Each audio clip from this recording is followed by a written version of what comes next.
Arteta! What a strike! What a screamer! Zola! And a fantastic goal! Arsenal back in it! And here's Limpar, lines it up, finds the net. Arsenal in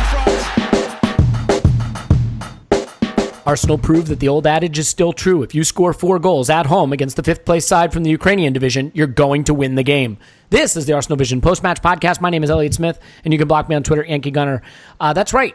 You only have to score 4 if you're going to let in 2. In fact, you only have to score 3. Even 3 goals would have done it. But I kid because actually it was a dominant opening performance at home against, let's admit it, not the greatest Vorskla side you've ever seen. What is the best Vorskla side you've ever seen? Maybe we'll dig into that later in the podcast.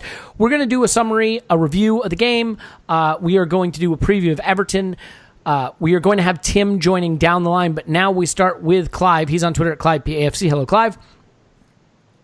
I wasn't ready for it. He thought I'd go Paul first. I tripped you up. You had me on mute. And Paul, yep, he's here. He's on Twitter at Pausing in My Pants, and I bet he's even ready to say hello. Hello, Paz. Woohoo! Woohoo, indeed. So I will start with you, Paul. Simple question. Yes. Vorskla, bad opponent or the worst opponent? So I've been researching FC foreskin pullover for some time, and they're not very good. I was trying to work out beforehand if they've put out a really strong side or a really weak side. It was not apparent to me which one it was. Yeah, it wasn't apparent to me either. But let's leave the kidding aside for a second. I think there's a lot of positives to be taken out of this game. But before we get to the positives, of course, we have to get to my insane rant that I went on before the game. I'll level with you. When I saw the lineup, I wanted to pull my hair out. And, once you hit the age I'm at, you shouldn't start pulling your hair out because there's no guarantee it's going to come back. Paul, Aubameyang starts, Torreira starts, Socrates starts, Nacho Monreal starts. Not that the other players aren't important, but these are guys who, we expect to be regular starters, in Torreira's case, hopefully soon to be a regular starter, against opposition that our U23s probably could beat. We do know from watching other teams do it for years that playing first-team players on Thursday in the Europa League is a recipe for damaging your league campaign. So am I overthinking this? I mean, I'm not saying he didn't rotate, but did I overthink it? I mean, what's your feeling about using key players in a game like this? So is it okay to quote your WhatsApp comment from? You can, but I before you do it, I just want to say this. I tend to be a little more hair trigger incendiary on the old WhatsApp because I know I'm not going to get any blowback from it. But fire away. Out me. I can't slide a paper between your WhatsApp and your Twitter, to be honest. Fair. Well, maybe I can these days. What the hell is Emery playing at with that lineup? Jesus. I think that was in deference to myself. It meant to be Jeebus, but, Yeah. And then I was going to do a Simpsons gif, but I didn't. Yeah. I think I replied, not too surprising, is it? I think I was okay with it. I could guess where you might have problems with it. But if you play, he's at a point in his Arsenal career, Emery, and this team is at a point where you still need positives and a positive vibe and developing the Arsenal Emery ball way of playing, and you need some mix of first team and squad and youth players, and the youth, especially in the first game, the youth probably coming more from the bench than starting. And you can rationalize, I think, every player on the pitch as to why they're there. I didn't have, so I'll bounce it back to you. Who were your biggest concerns as to why they were playing? And maybe Clive and I can tell you why we think it made sense for them to play or not. No, I think it's fair because obviously I'd prefer to be talking than listening. So I think, look, maybe I'm a little scarred just from years of Arsenal having no luck with fitness, and injuries derailing our season. And to be honest, I mean, there were a couple moments early in the game where it looked like Torreira had been murdered. But I do think that when you have a team where your key players like Socrates, like Aubameyang, like Mkhitaryan, like Nacho Monreal are approaching 30 or on the wrong side of 30, you have to manage them. And one of the advantages of having these easy group stage competition Europa League opponents, put all those words in the order they belong, is that you can afford to not just rotate, but basically give those players the day off, the first-team players, just completely the day off. Now, if there's some players who need sharpness and fitness, fine, get them in there for 60 minutes. But I do think that, Emery hasn't managed in the Premier League. He doesn't know what it's going to be like when you get to December and there's a game not every 4 days, but every other day. And you do start to see how attritional this can be. And we have seen it. We have seen good teams derailed by taking the Europa League seriously at the group stage. So because I think we could have beaten this opposition with U23 caliber players, and maybe I'm wrong about that, but we saw us basically get by that way last season. I would prefer to have a fit and firing and rested and healthy and happy Aubameyang and Socrates and Nacho and Mkhitaryan and Torreira for Everton on Sunday and let the chips fall where they may with Vorskla tonight. That's it. I mean, that's probably more than you needed. Yeah. So my quick riposte would be, first of all, you got to get your momentum going. I'm not convinced under 23s would have beaten these guys because it wouldn't have been a pure under 23 side who've played together. And that's the key piece here. I mean, we saw for the best part of 40 minutes a team looking crap, despite plenty of talent in there, because none of these players had really particularly played up alongside each other, and these were senior players. So it takes a while to get a rhythm and a momentum going, which is always the challenge with the Europa League. Aubameyang, you could say, needed to play as a centre forward and needed a couple of goals, and we were pretty crap until that counter-attack where he buried it in the back of the net. And after that, he started looking like Thierry Henry, pinging it off the post, getting his second goal a little later on. He started to look like class. He started having fun and looking like he was having fun, which that wasn't the impression he left after the last league game. So I think that's a win. Mkhitaryan didn't play last time out. I think he stayed on for the 90 minutes, didn't he? So he had a really long run. You can look at that either way, but assuming we're looking at fitness data, that means our belief in Mkhitaryan is he's hitting cruising speed in terms of fitness. So I kind of like that. Socrates is basically the stamp of approval on our defense at the moment, and I'm enjoying his last couple of games for us. He wasn't overly tested, he wasn't overly worked out. Yes, to Torreira, but he needs the games, the minutes, and the starts, so I don't really have a problem with that, and he didn't play the full 90. Monreal is the one thing you'd question, but we don't have another left back. Our other left back at the moment is probably Lichtsteiner, who's playing as right back. So Monreal was the one position where you say, geez, we have no left backs, he's it. And he's playing all games.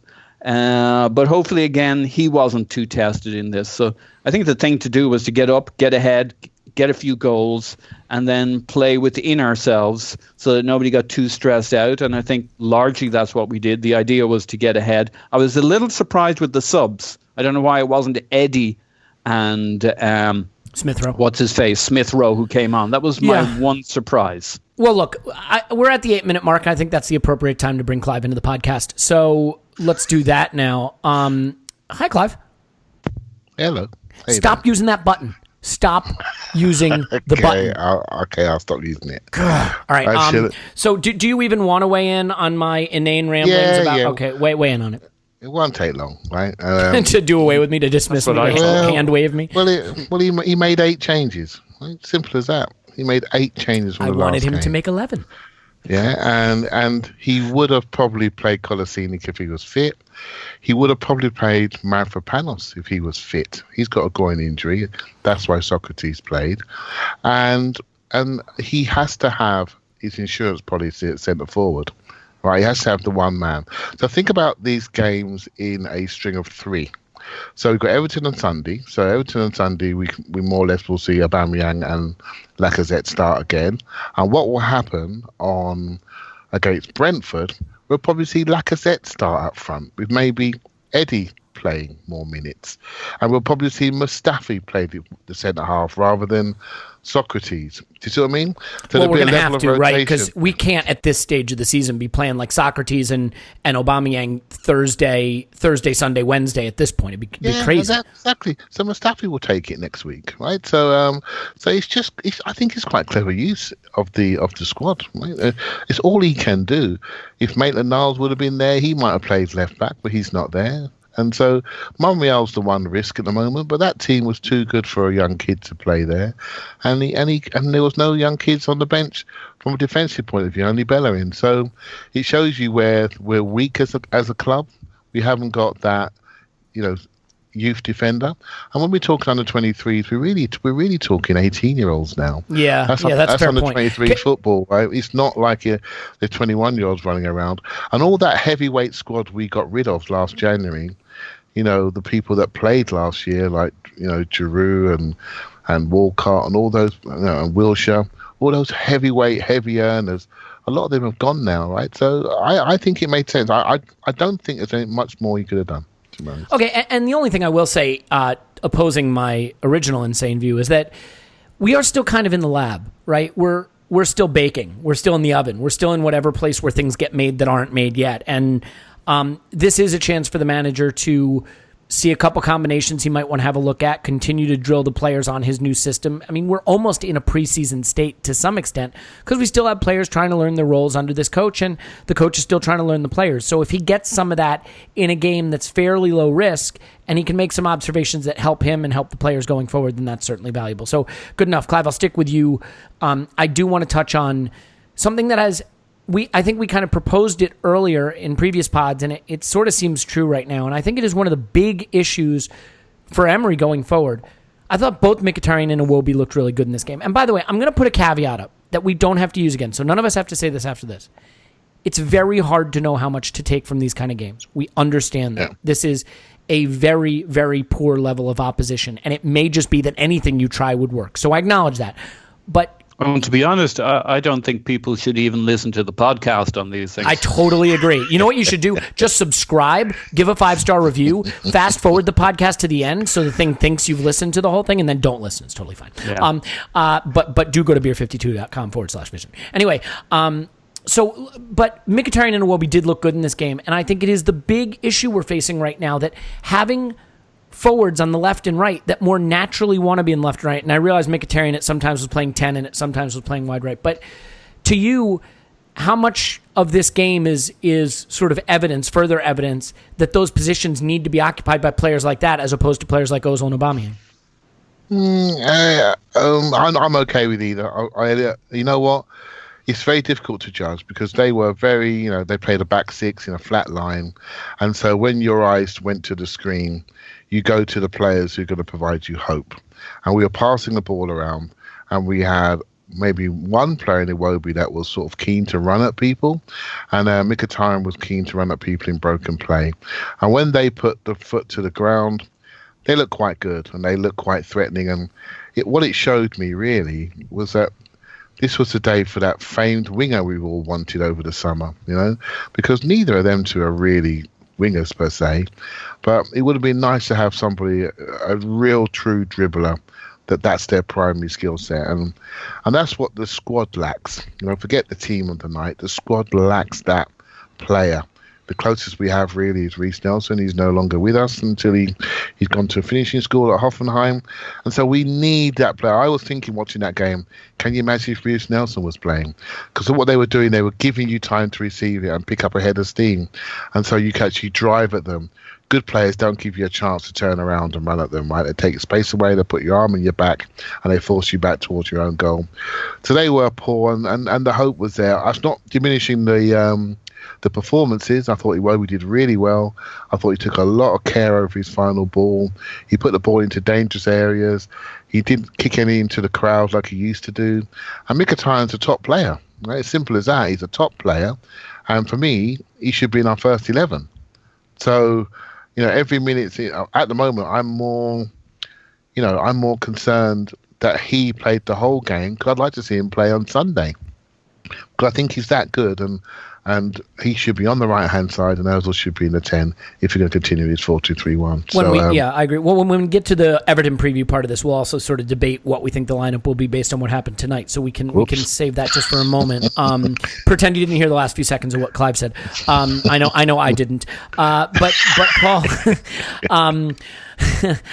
this Iwobi game for me, it's funny. It was kind of very typically Iwobi, but just a level up in a sense. What I mean by that is he was very influential. He did some very good things. He had an assist. He created some chances. And yet there were so many nearly moments where he let the ball roll under his foot a little bit extra. He didn't quite get the pullback right or didn't quite get the cross right. What did you make of his performance? I mean, really encouraging the way he was involved and the end product he did produce, but maybe a few missed chances also? Yeah, sure. I mean, you can always make the counter argument he hasn't had that many minutes, so suddenly he's in the spotlight. Maybe his decision making will be maybe just a tad off. I think he's a really good player if the opposition gives him that extra yard, and today he had it. He looked like a superior athlete. He looked faster than them, stronger than them, because he probably was. And what he's got to do is do it against the top half of the table, the top 6 teams in the Premier League. He's very young. He's doing really well. But it may still take him another season or two before he can impose himself on games. What he's really got to do is enjoy and thrive on the competition. He's young enough that he doesn't need to get psyched out because he's not getting to be picked as a starter each game. But he's just got to have these guys, Mkhitaryan, etc., in his crosshairs and learn from them in training and work hard. I mean, he was one of the players who looked tired just before he came off. So, whatever that was, 60, 70 minutes into the game, I remember seeing him sprint up the wing, and unlike earlier in the game where he looked like he had the turbos on, he was doing that running thing where you're kind of leaning backwards and looking like you're running really fast, but he was actually going I call slower that the Giroud. Yeah, that's harsh. Come on. But yeah, he probably was running at Giroud pace at that particular point. So maybe he just doesn't. He's never a player who's going to have 90 minutes in him. But maybe this is an opportunity under Emery to learn that if he wants to be a starter, he's just going to simply have to knuckle down, learn from the other guys, and work like a maniac to get his fitness to the kinds of levels where he can still sprint after 90 minutes. So I thought he was great in this game. I agree with you. He made decision making at times look a little bit more difficult. Even on those, though, he probably pulled out a magic cross that was an assist or a near assist because they kept giving him a second chance or a second look at it, which I think speaks to the fact that they were giving him an extra yard. This was a very good game for him. It'll be good for his confidence. What does it mean? I think we just got to be patient with him. He's got to not be patient with himself, though. He's just got to look at Mkhitaryan with the bullseye and go after his place in the team. I mean, there's a 30-year-old ahead of him. That's got to give him, what's he now? I would guess 22 or something. He's got to be filled with hope that if he works his freaking socks off, he can eventually pip that guy for the job. So we can agree on this. He's whatever age he is until he's whatever age he's going to be. Yeah. Yeah. Well, let me stay with you just for 1 second, though. I mean, I was really impressed with Mkhitaryan too. What's your reaction to my hypothesis that we are just a better attacking team and we look more coherent when those wide forward positions are occupied by, I don't want to call them natural wingers because they're not, but players who are at least more comfortable being in wide positions? Yeah, I mean, there was the Dortmund connection on the goal with, it was Mkhitaryan who made that breakaway. I know Mkhitaryan and Aubameyang seem to have a real understanding, and it's understanding. Yeah. You can see why that would be. Maybe we're looking for things that aren't there, but it looks like it. Yeah, we were struggling, and then Mkhitaryan says something to the Ukrainian guy in Ukrainian to leave the ball alone, picks it up in the box, and basically takes it 2/3 of the field. But how many breakaways have we seen Arsenal, supposedly a great breakaway team, fluff kind of halfway up the pitch with the wrong ball. And he's got the right ball over to Iwobi. Oh, back to your friend Iwobi. Iwobi does great on that one. There can be no criticism of... No, of course. That's a perfect play right there. Yeah, and not only was it a good ball, he made an early decision and the right decision and set Aubameyang on his tracks. And it was the Dortmund connection with Mkhitaryan, Iwobi, who knows a couple of people from Dortmund. He might have even been there once. Who knows? Yeah, probably. And Aubameyang, and pow, pow, pow, in you go. Yep. So, look, what I got out of this game with Mkhitaryan is his touch can be a little erratic from time to time. His passing can be, but his vision and his movement and his decisiveness in the final third is always excellent. And when it clicks for him, it really clicks. Great that he did 90 minutes again. We should remember how we had all kind of poo-pooed him, as they say in England, during pre-season, but he was only just coming up to cruising speed.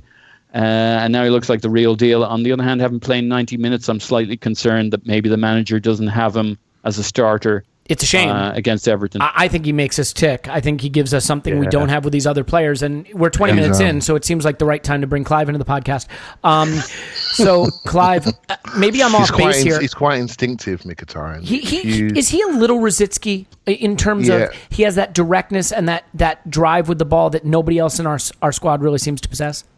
So it's quite interesting with Paul. He does give the ball away. And when he gives the ball away, what it is, it's not a lack of technique, it's a lack of concentration. He just had his little switch-off moments on some of the most basic things in football, like a 3-yard pass. Then he'll go and get it back and he'll whip a shot to the top corner. You think, it's obviously you can play, but you almost need to be under the highest pressure to really test yourself, to test your technique. If you look at his goals that he scores or his crosses, they're always under pressure when you think, can you do it? And he delivers it perfectly. I think he's a bit of an enigma type player, actually.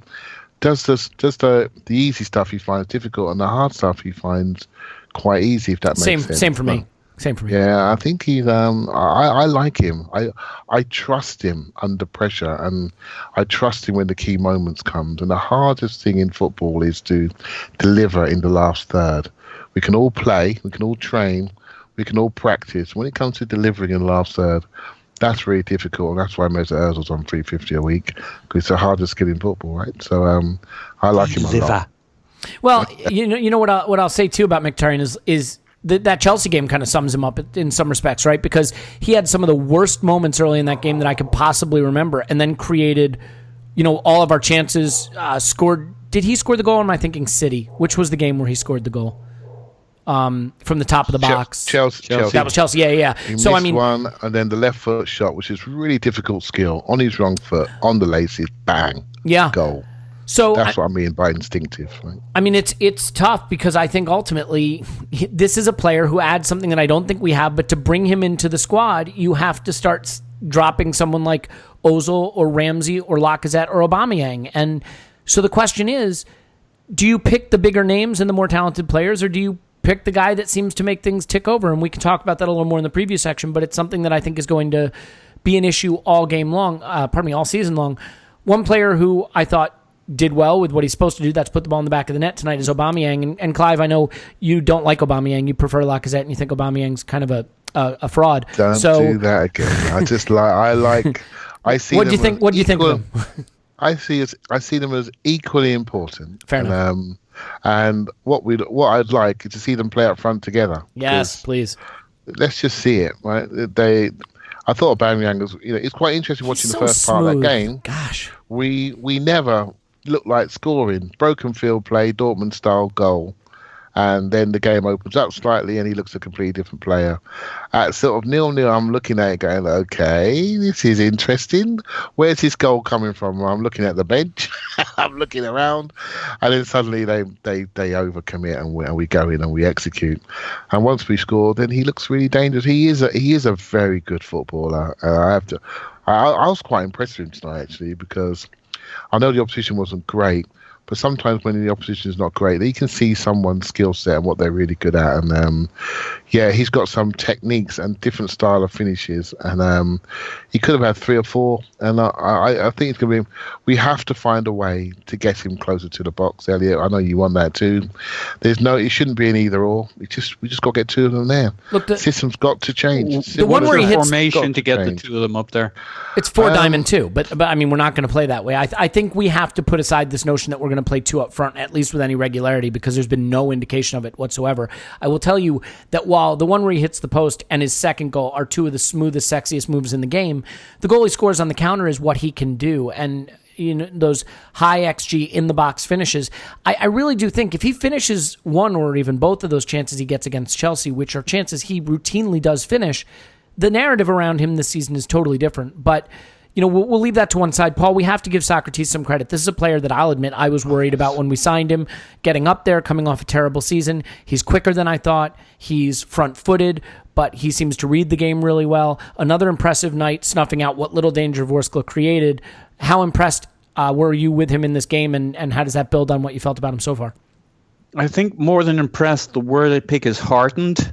I was told all these scary things from people who watch Dortmund that, he was good, but then he started being really bad and we were stupid and we wasted money on him. That's a little paraphrasing, and I'm sure certain people will be getting prickly at that. They're not on the pod, so they can't answer you. Fuck them. And I'm like, well, okay, we might make a mistake, but there seemed to be every reason to give this guy some time. I mean, when you look at him, he looks like a solid centre back before he even kicks a ball, and it's taken him a few games to get there. He was definitely warming up slowly like Mkhitaryan in pre-season, but then maybe that's a Dortmund thing and maybe that's an experienced player thing. I don't know, but they're beginning to come good at the right time, and he just has an air about him. I mean, I'll do some defending of Mustafi, but one of the problems I would concede with Mustafi is he doesn't have an air about him. He does. It's the air that something could happen at any time. He has an error about him. How about that? Yeah. And the other thing Mustafi is Socrates has miraculously done is found a couple of extra yards of pace from, you wouldn't say from nowhere. Maybe that's just the full fitness kicking in. But, I mean, he's significantly quicker now. We saw him in pre-season and maybe the first game or two getting beat for pace for quite often.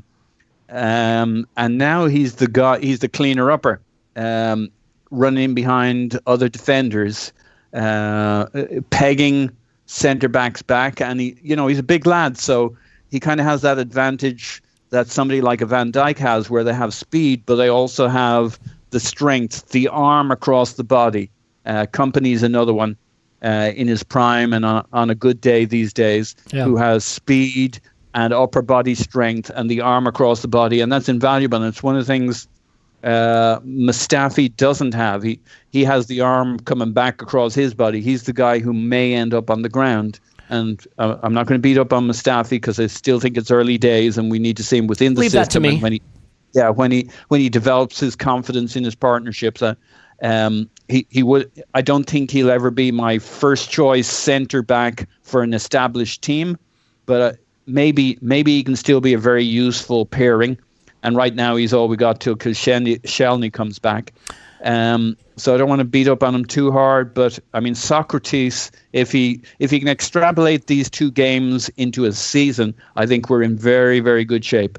Yeah, and to your point, I mean, once you start pegging people, they're not going to want to come into your area anymore after that. I mean, if he's pegging people, that's going to keep them away probably. Plus, they might find it difficult to walk. Clive, that's a fetish joke for you guys listening who don't know about it. Clive, we're 28 minutes into this. I just about know what a fetish is, for God's sake. Yeah, sure. Yeah, you're the prude of the podcast, that's for sure.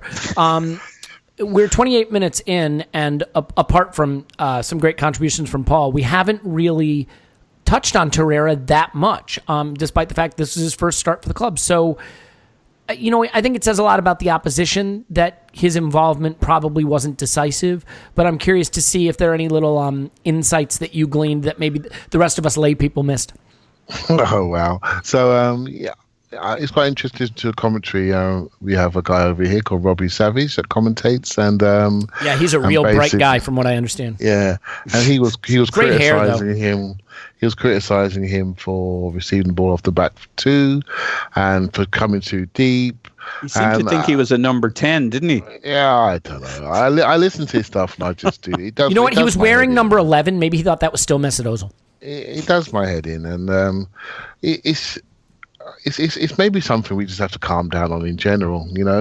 I found it's not good for the brand, tweets, but okay. Do you remember the tweets when we played Boreham Wood when Socrates got beat on the dead ball line? Everyone goes, "Well, Socrates is useless." What terrible buy that is. That's for the first pre-season game in late July at Boreham Wood, when he's probably ran about 3 yards in pre-season training.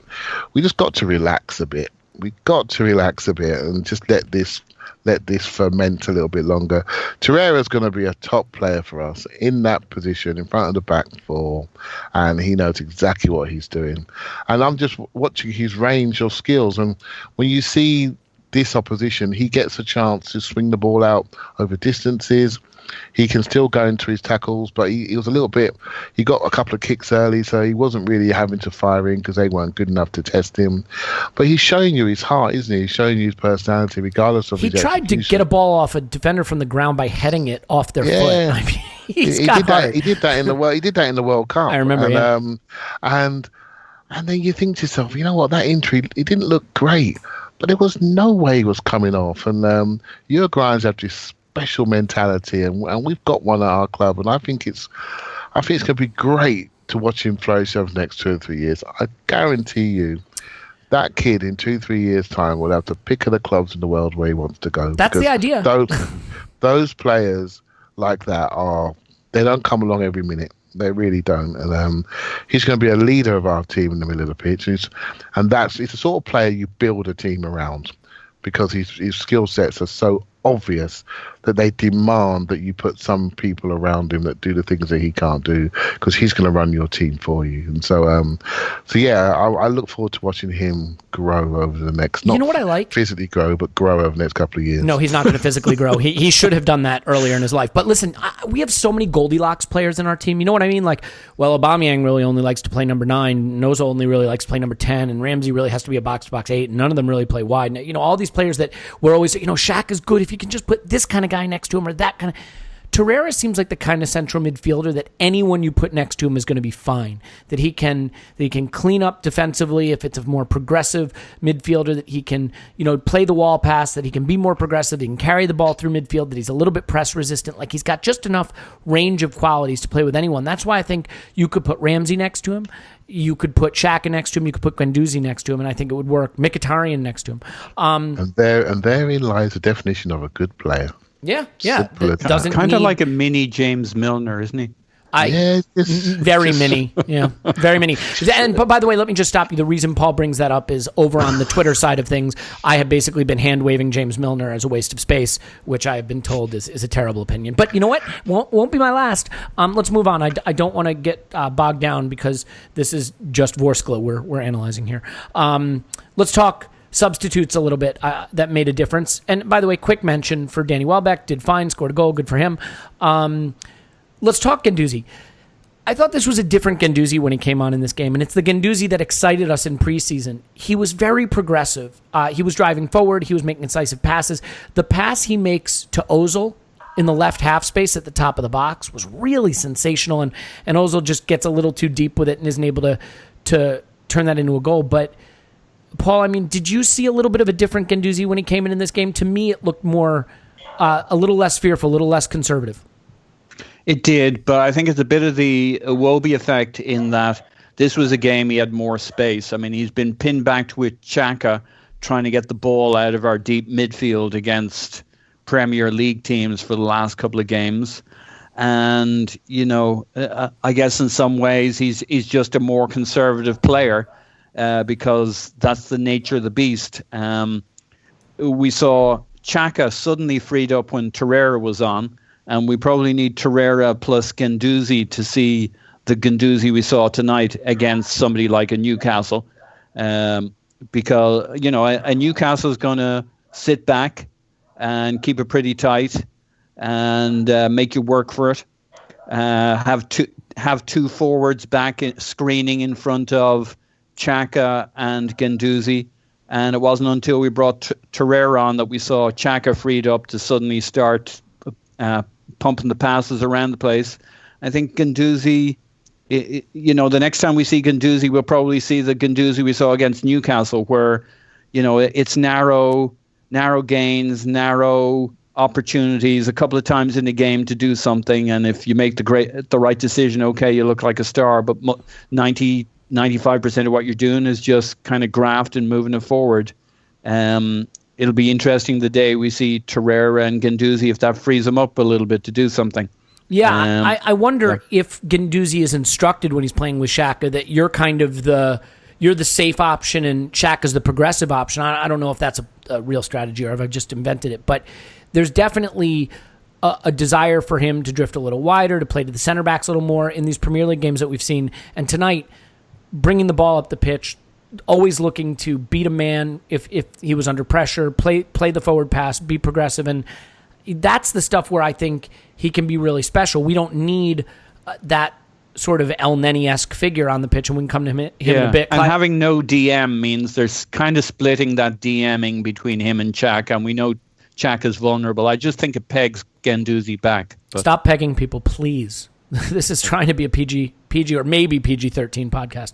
Clive, your thoughts on Guendouzi? Google that. It's quite do not Google pegging unless you're ready to delete your browser history. And not there's anything wrong with it. Clive, Guendouzi, please save us. Yeah, I just thought his starting position was better. I think he's a drifter. I think he drifts to the right. It may be an instruction with Bellerin vacating a lot, but I think he drifts to the right too much, and I think it leaves us open. I thought today he was more central, and when he's nearer moments and instances and things that are going to happen, then he can get there because he does travel quite nicely. He goes to ground quite nicely, and he's just got a bit of flourish about him. They weren't so good, so he looked quicker. He stepped through the lines nicely, and when he came on, they were tired, so he looked more progressive. But I was looking at his starting position, and he stayed in the heart of the pitch. If you watch when Torreira comes on with Xhaka, he's never more than 10 yards away. And so I think Guendouzi makes that 20 yards, and I just think it just creates instances, and good teams will pop straight through it. So the player is good. He's 19. He's seeing a lot of minutes ahead of people that potentially are ahead of him, but they trust him. They see something in him. Great personality, easy stuff to coach, right? Where your starting position is, your average position. This one where to stand. These are your distances. When you get that right, you can play. No problem with that. But if you're in the wrong position, you're now running back 20 yards and you don't look so good. So be in position to get the ball on the front foot and transition. And I thought he was much better at that tonight. So maybe in the next few games, when we do see him, for whatever minutes we see him for, just keep your eye on that. Is he central? Is he really owning the centre of the pitch? Because if he is, that's another tick in the box for our recruitment team for sure. Yeah, agreed. A couple other little quick hits. Emil Smith-Rowe gets on. Good for him.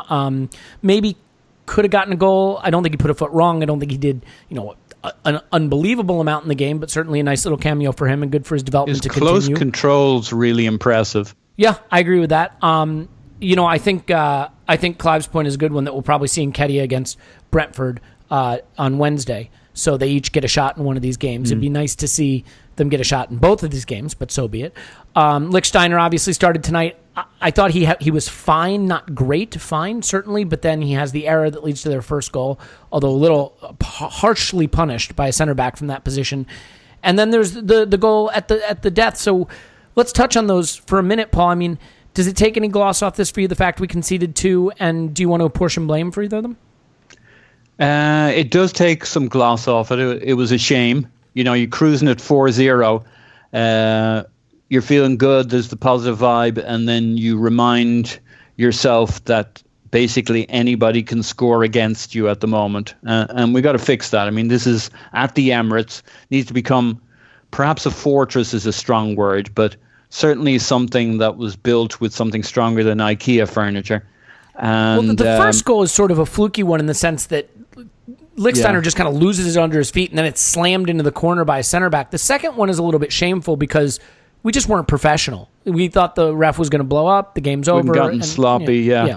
And I'd already decided it was cruel of the referee to allow them 3 minutes when we were 4-0 up and trouncing them, and then it was 4-1. I'm like, I'm surprised he didn't just pick 2 minutes and the bugger's gone, put another one in the back of the net. Yeah. I saw some criticisms of Leno, which is another interesting topic in terms of how his game went. I would say I thought Lichtsteiner was actually very good throughout the game. I'm kind of thinking to myself, he really does have a case to give Bellerin a good run for that spot. I mean, he looks fast, fit, strong. He's clever. He's savvy. It's a shame the goal kind of will be marked down against him. And maybe some people will point a finger at Leno too. But I just think it was more a bit of how much space there is in a game like this, not just for them, but unfortunately also for us. We're just not as tight suddenly under pressure when they come at us in the few times they do that in the game.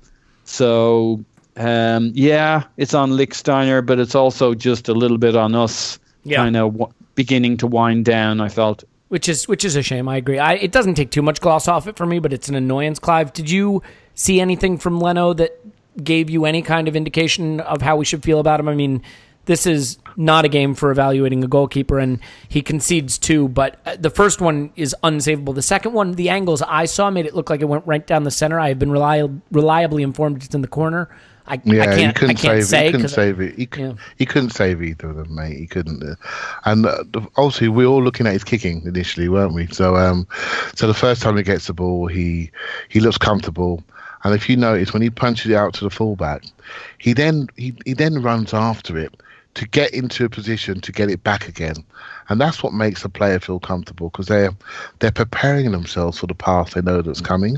So when it comes to him, he's already in the right shape to just receive it on the back foot and go out the other side. It's just simple footballer stuff that midfielders do all the time, but goalkeepers don't. Whereas when Cech passes it, he passes it slow, he gets it back, and he wants to touch it and stop it dead. When you stop it dead, you give people a target to come and press. So it's just little basics of a footballer versus non-footballer. Then he chips the ball into that middle third, exactly the pass that Cech hasn't got, that chip pass, and we're off and running. He looks very good from a... He was showing off a bit, wasn't he, Clive? Yeah, he was making sure everyone knows he's got a backspin chip into the middle of the pitch. Thank you. I saw that, mate. Undercut that into the middle. Very nice. But you know what? You let 2 into your net, you're picking it up and rubbing your gloves. So that just keeps you back on your heels. Like I said before, Elliot, he's 26 and one's 36, so he's going to be our goalkeeper one day. It's just a matter of time, really. So I like the look of him, actually. Okay. More if you compare him to the £70 million Chelsea goalkeeper that I can't remember his name, but I'm looking at Leno, I'm thinking, well, I don't see much difference there. I think you're more experienced, you're better value, and you can play the type of football that modern teams are playing. So let's see how he goes. All right, so Paul? Yeah, pegging fetish. Jesus Christ. You looked it up, didn't you? Yeah. Oh, sorry. No. I don't want to hear your opinion on Leno. I'm changing gears. What do you expect to be the lineup this weekend for Everton at home? Oh, fuck. I've no idea. I want it to be Mkhitaryan on the right. That's a key decision, which impacts either. At the moment, it looks like you can't drop Lacazette. I think Adrian Clark made that point very. I could, but no one's paying me to be the Arsenal manager for reasons that totally escape me. So you could drop him for this game at the moment? Yeah. Jesus Christ! Look, I don't. Here's my thing, right? It's not that I don't think Lacazette is good. You're very much in the Mourinho mode, aren't you? I think Lacazette is a brilliant player. I still think Aubameyang at center forward with Mkhitaryan on the right and Iwobi on the left is our best, most balanced use of our attacking talent. I would put Ozil at 10, Ramsey and Torreira in central midfield. That's how I'd set us up. Now, if you want to put Lacazette out there, put him out there with Aubameyang as 2 up front. I can't help the fact that I think Aubameyang is a better striker than Lacazette. I know there are people that disagree with me. But so you're doing you've assembled the team and you're going to announce it, and you're Emery at this point in his Arsenal fledgling career, and you're going to drop Lacazette after last week. Can I give you a counterpoint? This is the same guy who's picked Guendouzi and Xhaka as central midfield from the start of the season when Torreira is sitting on the bench. I mean, he's had the courage to do that. But he didn't drop Torreira. No, I get. Look, I'm not saying Lacazette deserves to be dropped. And by the way, I'm not saying he will. I don't think he will. And I realize if you want to have a meritocracy, you have to pick the players that are performing for you. So, and you got to transition. It's got to seem fair. Because there's nothing special about this game that you could turn around to Lacazette at home at the Emirates and say, well, he's clearly not going to do it. I'm telling you what I would do. Go ahead. Let's let Clive argue. Clive, argue. Yeah, I'm just saying, I actually think Aubameyang is a better striker than Lacazette. So do I.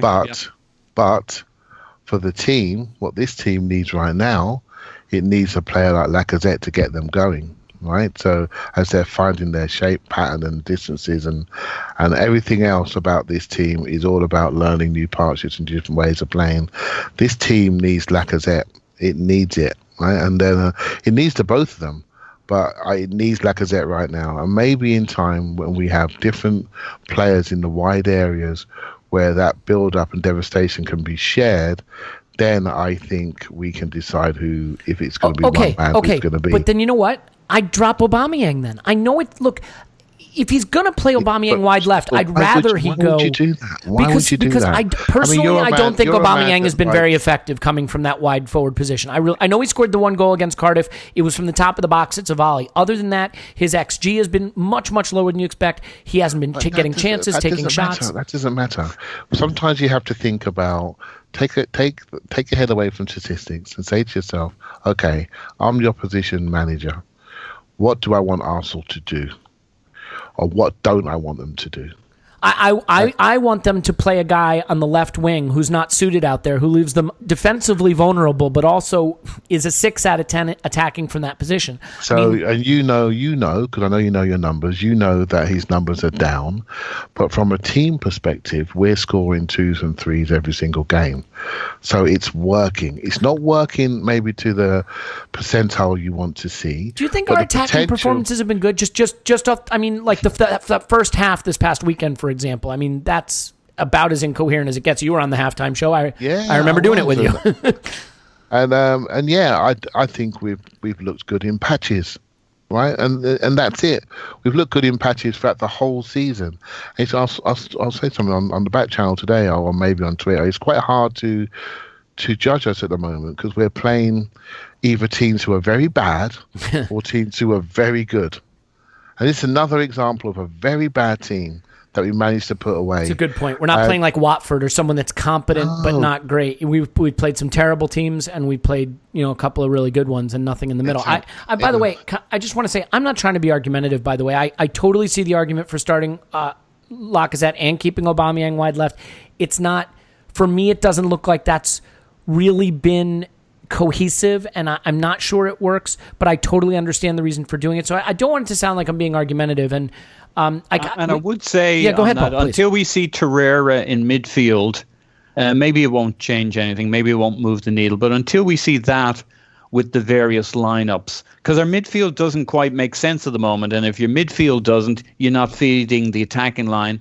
And, we looked a lot better in the second half against Newcastle. Maybe that's a one-off. Maybe that's just a Torreira effect and it doesn't make Aubameyang work or not work. But until we get some kind of supply lines going with Xhaka pumping the ball forward and us having some coverage, now, will we see Torreira start? In terms of lineup, I want Torreira to start. I want Mkhitaryan on the right.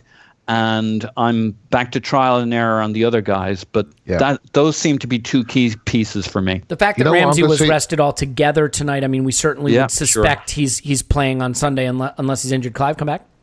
I was just going to say, he's trying things out, isn't he? If you notice in the game where Socrates has played right centre half in this game, he normally plays left centre half. In the second half, they just swapped over for a bit. Swap over, have some fun, see what happens. And Holding played on the right side, right? What I would like to see, Elliot, which maybe you haven't mentioned, but I would think it would be nice for Aubameyang and Lacazette just to rotate now and again. Lacazette goes left. He's played part of his career out wide, and he coming from the outside. Just rotate. He did some of that in the preseason. We haven't seen it this season, but he did some in the preseason. Exactly, and he did some of that last season. He had a couple of periods where he went wide for a period, and all he does is keep people guessing. And I just think we just need to get those two on the pitch. We haven't got to choose, but they need to be cute about what they do on the pitch and how they cross over and swap and just cause problems. You just can't leave especially with the vacuum on the right side, the right wing spot of Mkhitaryan isn't playing. That's a natural place for Lacazette to drop off to, inviting Aubameyang in. There's different things they could do, and maybe, as you say, especially with Torreira well able to find a pass and him being on the right side of that midfield pairing. To your point on trial and error, there's so many things. We're writing off all sorts of options at the moment, and we shouldn't. It'll be, maybe it won't be better with Torreira and Xhaka, but it'll be different, and that'll give us other combinations. Back to trial and error, there are all sorts of things that we can see with. Torreira to the right, finding, say, Ozil off the right wing, or Lacazette finding it a profitable area to drop off to pick up the ball from Torreira on that side, because he will put, as we've seen today, he'll have his head up, he'll pick out a pass and he'll ping it quickly. So there's some new combinations to come from that right side that might change our thinking a little bit.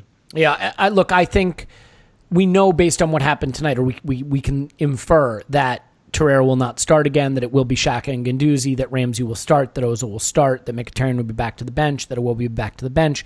So, all this conjecture aside, and this is good debate, hot debate. We like fresh, hot debate, especially because we have some of the masters of it here. So it's really master debate. But yes, I was wrapping up there, but you go do your thing now. Oh, sorry, mate. You go. There are lots of players that have been bought this year that haven't really featured much this season. I think Liverpool got a £50 million holding midfielder that's barely started in Fabinho, and I'm sure they want to see him, but he's not started yet. They benched Naby Keita in the week. I thought, wow, that's interesting. We just got to get used. It's September. Relax, my son. This is going to take time to form, and then when it does, we'll all see it. Telling me to relax is like telling the sun not to come up in the morning. It's not happening. Score prediction, Paul? I think we're going to peg Everton. Absolutely peg them. It's so awful. From behind, which is the only way you can peg anybody, apparently. Can you give me a score prediction, please? Sorry. We always concede, so I'll go with 3-1. Is that Clive? a pegging? That's not a pegging. A pegging would be 17-0, I think. Clive. I'll just say 2-1 and go back onto mute. All right. Don't go back onto mute yet, because I wanted to ask you something. Are you... You'll be mute after we've pegged Everton. Clive, I know you are a huge NBA fan. Do you know who Shams Charania is? The guy who breaks a lot of huge stories, huge news in the NBA. Who? Sorry? Who? Shams Charania. I don't know. Sorry, I know Woj. And Shams is sort of the other Woj. You know who he is, Paul? No. Okay. Well, the reason I bring it up is just I have started writing for a website called The Athletic. I don't know if you guys heard about this. I have an article that's coming out. I just submitted it. It is about Ivan Gazidis, his time at Arsenal, and what it means with him moving on. But the reason I brought it up is I know you love the NBA, and their NBA writing is second to none. But so if people don't know about The Athletic, it is a subscription website, but no ads, no pop-ups, no autoplay ads. I just had this conversation earlier today with someone else, basically saying how the internet has become just a steaming pile of garbage, trying to find something that's worth reading, worth consuming, other than this obviously this phenomenal podcast. And I have fallen in love with The Athletic. The writing is exceptional. There's 700 new articles every single week across all the sports. The guy who ran The Howler, George Qureshi, he is the editor-in-chief on the football side for The Athletic. Graham Hunter writes for them. Gunner Blog writes for them. but they really are the best at what they do, and the articles there are fantastic. So they have actually said that we can offer a special deal for anybody who wants to give them a try. So if you go to The Athletic/Arsenal Vision, you'll get a free trial, first of all, and then you get 30% off if you continue beyond that. So theathletic.com. Special promo code, as I understand it, is pegging. No, you've ruined it. You've ruined it, as usual. But it is theathletic.com/Arsenal Vision. None of what Paul said is real or true. Go there. Go try it. The stuff is awesome. And I promise that when I write for them, it is free of some of the insane rantings that you hear from me here on the Twitters. But the other writers, absolutely phenomenal. And you're just going to get the best in-depth coverage. You're not going to get clickbait. You're not going to get listicles. You're not going to get transfer rumor nonsense. It's just good, clean family fun, and sometimes not family fun. But in any event, go there, theathletic.com/Arsenal Vision. In any event, we are going to take a break. When we come back, Tim is going to be on. That's right, the Tim Stillman, Stilberto, finally decided to show up for an Arsenal match. We're going to ask him what he thought of it. Until then, Paul's on Twitter at Paz to My Pants. Thanks, Paz. Woohoo! Clive's on Twitter at ClivePAFC. Thanks, Clive. Thank you very much. We'll take a break. We'll talk about a little bit of beer. You want beer. You need beer. You want me on that beer. You need me on that beer. You can handle the beer. You're going to hear about that and some music, and then we'll be back with Tim. Stay with us. But right now, it's time to tell you about our favorite monthly craft beer discovery club. In fact, it is the world's most popular craft beer discovery club, beer52.com. You're going to want to go to beer52.com/vision right now. The reason you're going to want to do that is you're going to get a free case of craft beer. Free. A free case of craft beer. You're even going to get a copy of Ferment Magazine and a snack. So you're getting all of that for free. Just pay £2.95 shipping, and you'll be upgraded to free next day shipping, which is great. 8 incredible craft beers, a magazine, a snack, no-brainer. And I know all about no-brainers. Trust me, I have no brain. In any event, this is a chance for you to discover some of the best beers from around the world, and right now you get to take advantage of the Raise the Bar competition, Beer 52's search for the UK's best new small brewers in partnership with the London Craft Beer Festival. So you'll enjoy the likes of Unity's 7% Export Stout, Boxcar's Belgian IPA, and West by Three's Mothership with Passion Fruit. It's only available in the UK, which makes me very sad, but if you live in the UK, it should make you very happy, because by going to beer52.com/vision, not only do you make us happy podcasters, but you make yourself a happy owner of free craft beer. And so that is obvious. By the way, one thing we love about beer52.com, they have a 5-star rating on Trustpilot, so you know you are going with a very trustworthy company. Again, the most popular monthly craft beer delivery service, so take advantage of it. beer52.com/vision. Go there right now. Get your free case of craft beer. You're going to love it. Okay, we're back, and now we are with the star of the show. That is Tim Stillman. You can find him on Twitter at Stilberto. Hello, Tim. Hello there. Great to talk to you. You were at the Emirates after a weekend off. Let's just quickly get your reaction. How was the wedding, and what was it like not to be at the Newcastle game? It wasn't as strange as I thought it would be, actually, to be honest with you. We had so the game kind of happened during the the ceremony happened like 2:00, and it was 3:00 kickoff in the UK.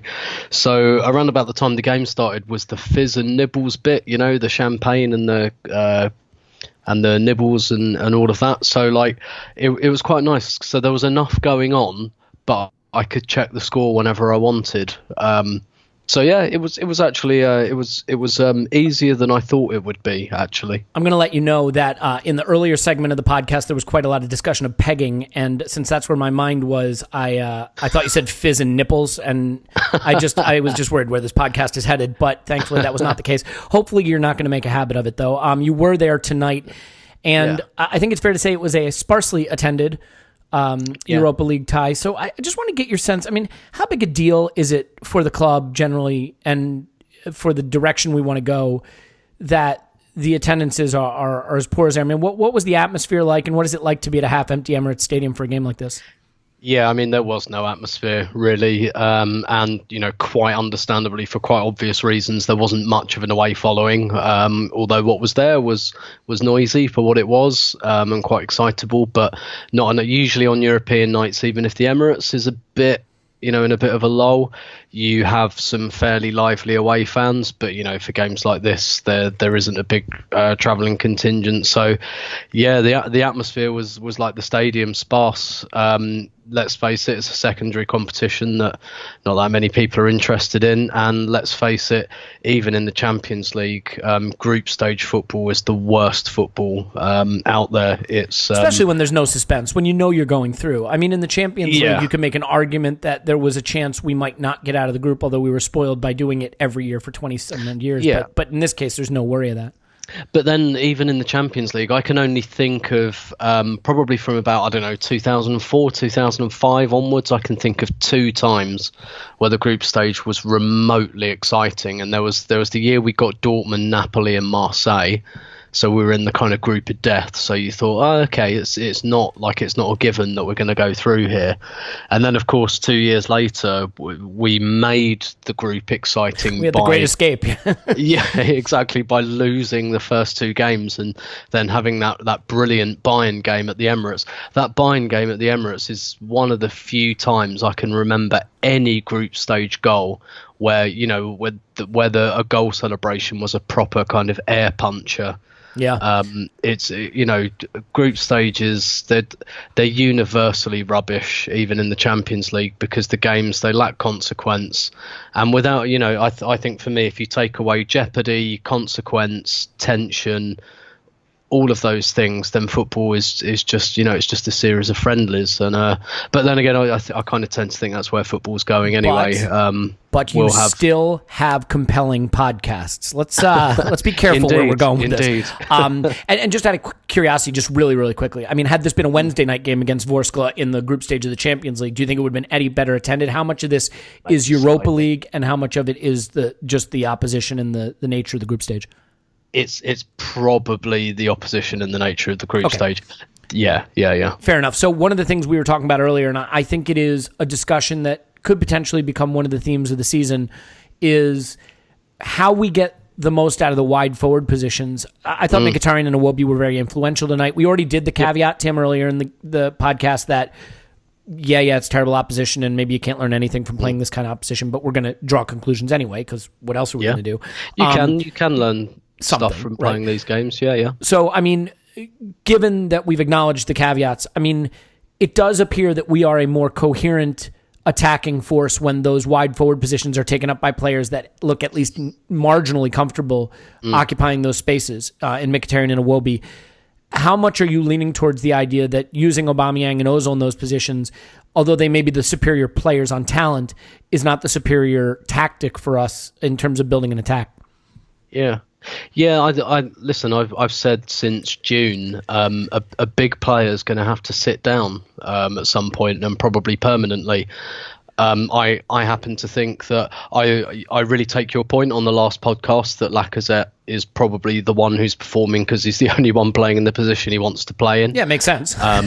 But there again, Aubameyang had the first 3 games up front and didn't look fantastic. Let me just cut across you for 1 second. I think against City, you can almost throw out, you yourself said that, but against Chelsea, that narrative could be very different if he has 2 finishes that you'd expect him to put away. Yeah. Mm-hmm. That's quite true. But listen, he's going to have to make a big decision, maybe 2. I think, like you, think that Mkhitaryan pretty much has to start. And that's something I wrote about a little bit in the summer, actually, that I thought he would become an important player purely because, as we saw tonight, he's not even really, I think if you sat down and said which position would you most like to play in, because he's a footballer, he would just go, someone near the centre, number 10, because all footballers are want to be in the centre of the pitch, stupidly obsessed with being in the centre all the time, even if it's not their best position. But he's the only one who's remotely comfortable as a wide forward, and he's not really he's not a winger, is he? He's a decent wide forward. He can play in that half space very well. I think he has to play because he gives us structure, and he's not quite as good as Ozil. I don't think he's maybe quite as good as Ramsey or Aubameyang, but he's like a piece of scaffolding. He kind of holds it together, and he's not like Mr. Chalk on the boots, but he's kind of all right out there. And I think the other reason I felt like he'd become an important player is one of the things I like about him. He's a bit of a jack of all trades. He's got a bit of everything. He can run with the ball. He's got 2 good feet. He can shoot. He can pass. He's good in tight spaces. His touch is good. He doesn't excel at any one thing, but he's quite good at everything. And I think if you've got a forward line with supreme talents like Aubameyang or Ozil, I think having someone like that really centres things quite nicely. A bit like at the beginning of not last season, the season before, where we had that front three of Walcott, Alexis and Iwobi. And it was the best football Iwobi's ever played for Arsenal. And it's not because he's super talented.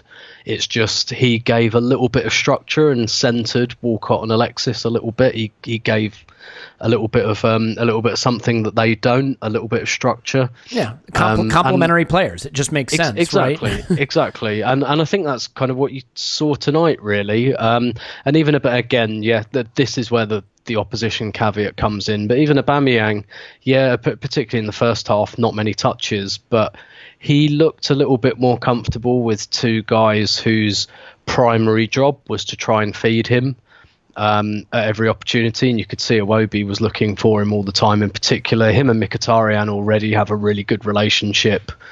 I don't know, he looked a little bit happier with that, even if he still, I don't know how many touches he had tonight. I don't think it was that many, but he still looked a bit more menacing because he had that kind of structure around him where he was the centerpiece. He was the one around whom everything was built. And I think Mkhitaryan and Iwobi are good struts. They're good servants. They're good servants for that type of player. A bit like Welbeck is. Welbeck's a bit like that. Welbeck, if you put him up front and tell him to lead the line, he looks absolutely lost, almost useless. But if you put him with a really assertive character and say, right, this is the guy we've built around, go and help him, he's brilliant at that. And I think that's the mix that we've got to find. We've got, it's a bit Chiefs and Indians. We've got a few too many Chiefs in there at the moment, I think. And I thought that was quite noticeable tonight. And I also thought Iwobi, the tempo with which he played was really notable as well, because there are times Iwobi can look, shall we say, a little bit relaxed. Yeah. You didn't get that sense from him tonight, and maybe it's because he hasn't really been playing. He's not been in the team, but he looked like he had that extra kind of, right, I've got to do something tonight. And it's an interesting Iwobi performance, right? Because he was influential and he had an assist, and I thought overall he made some really important contributions. And at the same time, he left a lot of meat on the bone, if you know what I mean. There were so many moments where I thought, ooh, he could have done better there. In fact, the assist Mkhitaryan has for Welbeck comes from Iwobi having a little bit of a heavy touch into the box. Yeah. So, it's just one of those similar players in some ways, Iwobi games where really loved his involvement, really loved some of his end product, and still felt that there was room for him to influence the game more. I think this was a tough game to analyze Torreira in because they had so little threat. I mean, for a game where the opposition scored 2 goals, it's impossible to remember any attacking moves they really strung together. And so, Torreira wasn't in there destroying things, which is ideally what we want him for, intervening in opposition attacks. But were you able to draw any conclusions from his first start for the club, and were you impressed with what you saw? Yeah. I don't think it was his most impressive. It was a solid 7 out of 10. What I liked and what I think I'm going to like about him, because we haven't quite seen enough yet, is that, and everything I've read, is that he's got a creative side to his game as well. So because we're Arsenal fans and we've lacked this kind of player for ages, we play up the kind of the destroying qualities. True. And I think you guys had a really good discussion about how he freed Xhaka in the Newcastle game, he's another one who's a bit of a strut for the midfield where there's a few free spirits. But what we saw tonight is that he's got a pass. He's got like a nice lofted through ball. He tried to chip ball over the top a lot too, which gives you a sense of his confidence and his progressiveness. Exactly. Yeah, it's progressive passing. So, we know he can do that quick kind of one touch, almost Arteta like, not particularly fancy looking, but very useful forward, quick punching the ball forward passing. But he showed, particularly from deep, a creative side, and that's really important as well.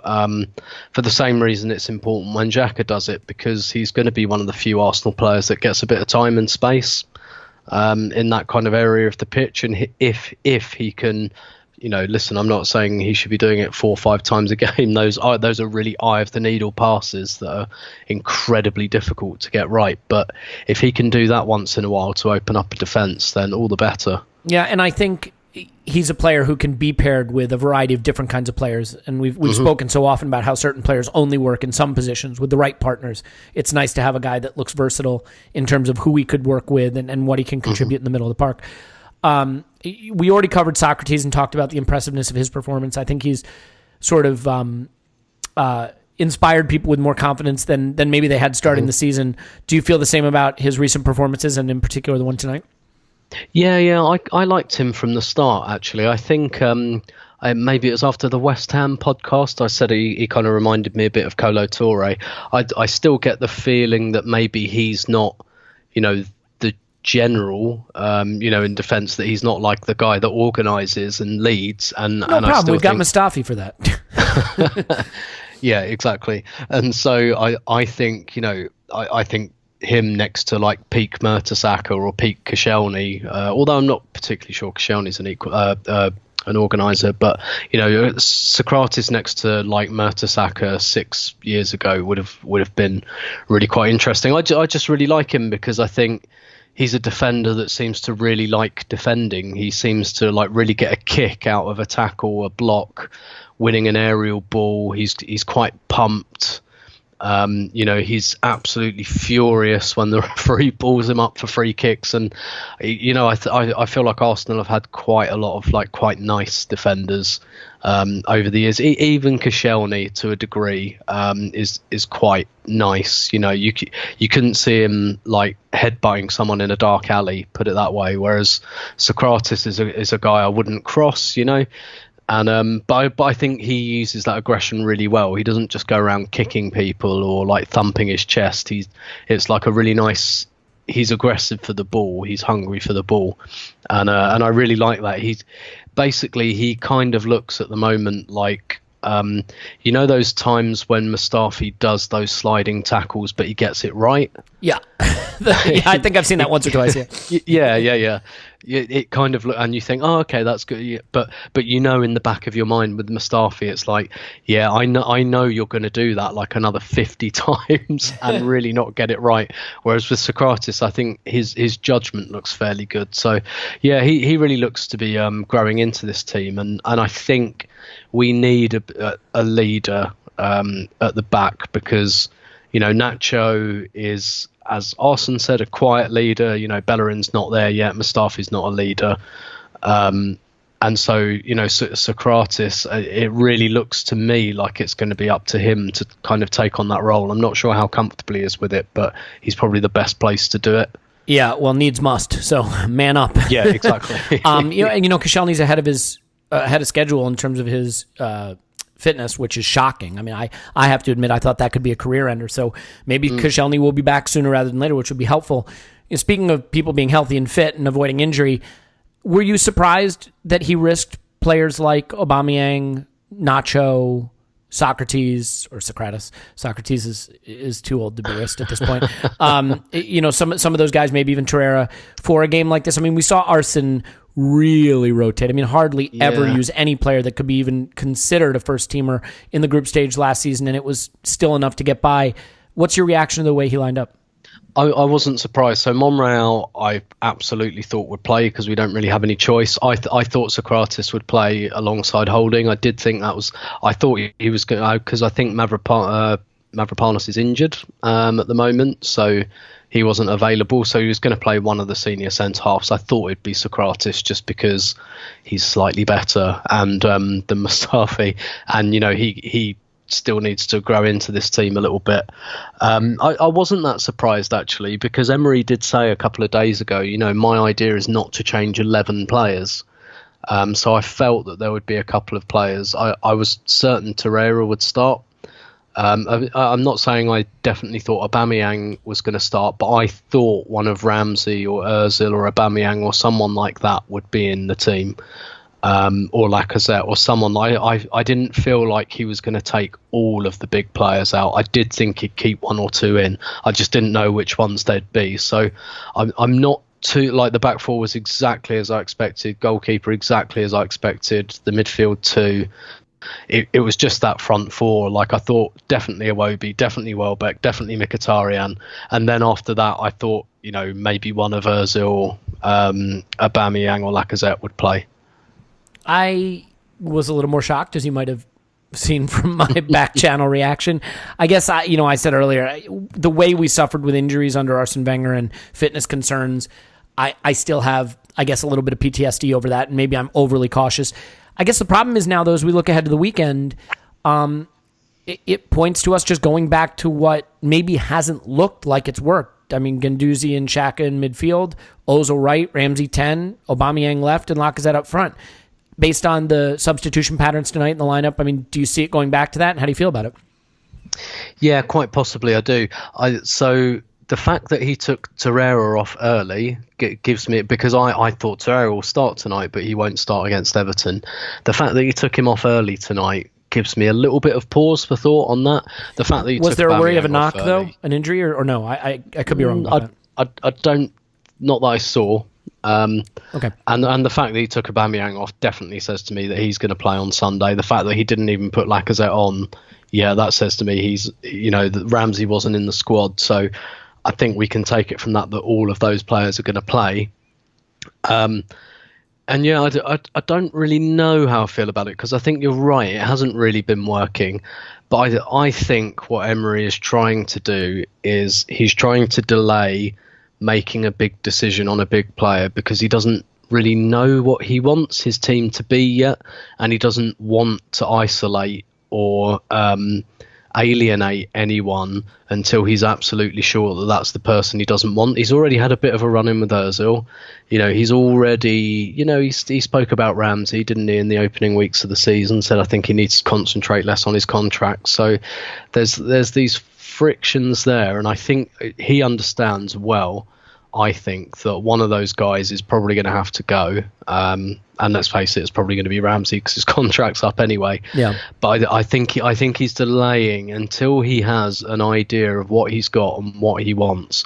I think he's delaying pulling the trigger on one of those guys. So even with Ramsey going, I still think one more of those attackers might go. I wouldn't be that surprised. And I think while A, he doesn't know exactly who that is, and B, he doesn't have the player he actually wants. So maybe next summer he can say to one of the attackers, do you know what, not working, I'm going to sell you and I'm going to buy someone that is going to work. But obviously he can't do that now. So I feel like there's this kind of halfway house developed, because if he drops Ozil now for 3 games and then decides that no, actually this team really needs Ozil, and now it's Aubameyang I don't want, then you just piss everyone off. Yeah. So I think we've seen it with the goalkeeper as well. Like, he's got a lot of these little kind of political situations that he's got to figure out. And I wrote about this a few weeks ago. I think that's his biggest challenge. I really do. Well, it's nothing compared to what he came from at PSG. I would say that the real issue for me is Mkhitaryan, and based on the fact that he played, was he on all 90 this match, right? He played the full match? Yes. Yeah, yes, I mean, yeah. He's certainly not going to start the weekend. For me, he's the missing link. He adds a directness, the ability to play in that half space, as you alluded to, but also drift inside. He seems to recover from losing the ball well. He's energetic with the press. I think his energy, his directness, and his ability to be effective in those wide spaces and bring Hector Bellerin into the game is really important. So I will be dismayed. Yeah, go ahead. And he gives us an actual right side. Yeah. We have no right side when Mesut Ozil is in there. Yeah. We saw that at the weekend in the first half against Newcastle. So it'll be a shame, I think. And look, this is the challenge, right? No one can argue that Ramsey, Ozil, Aubameyang, Lacazette is our most talented front four. It's just not our most coherent and effective front four. Yeah. And that's really a challenge that the coach has to, not manager, coach, has to work out. So just briefly before we wrap up, because it's pushing midnight or after midnight now, your time. Good morning. Do you have a prediction for the lineup on the weekend, at the weekend, and what do you expect result-wise? So I think it will be fairly conservative. So I think you'll see Cech back, you'll see Mustafi back, you'll see Bellerin back. I think the interesting thing is what he does. So yeah, I think you'll see Lacazette up front, Aubameyang left, Ozil, Ramsey, and so then it comes down to the two in midfield. Well, one of them's going to be Xhaka because he wasn't in the squad tonight. I think Torreira's going to start on Sunday. Actually, I think the fact that you took him off early indicates that it's finally time for Torreira. That is the worst hashtag Arsenal ever came up with. Result-wise, I'd still expect us to win. I think this game will tell us a little bit more about where we actually are, because we've had this weird start to the season where we've played two really good teams and then three like really terrible teams. So we haven't had, like, I think Everton will be like quite a good litmus test for us at this point. It's a team we should beat. And, you know, we beat them 5-0. By the way, Clive said the exact same thing. Literally, like, almost word for word. Is Richarlison still out from that red card? I believe so. He is. Yeah, that's helpful. Yeah. Because he's a player you can see hurting us, really hurting us. Theo Walcott, another player that I'm not super excited to see. This is where Everton will carry the threat. What they've done all of a sudden after last year not having any wide forwards, now they've got loads of them. So they've got Walcott, but also Bernard. I'm not sure that he'll start, but Bernard is the sort of player that could capitalise on. You know, he's shown a little bit of a weakness down the right when we don't protect Bellerin, and Bernard is a player who really likes that space. He likes to come inside, but he's comfortable going outside and taking players on. So I'm not convinced he'll start, but he's the sort of player that could give us some problems. Everton don't really have like a convincing centre forward, but they have some good wide forwards, and that's kind of an area where we're a bit suspect. So they did just lose to West Ham, so that's encouraging. yeah, precisely. So you have a score prediction? I'm going to say it's going to be 2-0 to Arsenal, but maybe the second goal will be like last knockings. Predicting a clean sheet, man, that's confidence right there. I'll tell you, the interesting thing, you talk about Torreira starting, it would be ironic because I thought this performance from Guendouzi was one of his better ones this season, admittedly against weak opposition, but in the sense that I feel he's been more conservative during the season than he was in the preseason. And tonight he was very progressive. He was very front-footed. He had that beautiful pass to Ozil that didn't result in a goal, but he threaded it right into him in the half space at the top of the box. So it'd be kind of ironic if he rediscovers some of his progressive passing and adventurous play and then winds up losing his spot finally to Torreira. But, it is time for Torreira. I tend to agree with that. I'll let you go and get some sleep. Tim's on Twitter. Stilberto, thanks, Tim. My pleasure, as always. All right, my name's Elliot Smith. You can block me on Twitter, Yankee Gunner. Leave us a 5-star review. Support our Patreon. If you don't, we love you anyway. But if you do, hugs and kisses your way. Patreon.com/Arsenal Vision Podcast. Tim's pre-Everton video may appear there. Tim, is that... We have you on the pod? Yeah. Oh, yes. Great. Okay, so we're going to have a preview video from Tim for the Everton match, so you don't want to miss that. And we have a professional doing the graphics going forward, so they will be better. So give it a shot. You'll love it. Patreon. Do it. In any event, we'll talk to you after Arsenal 10, Everton 0.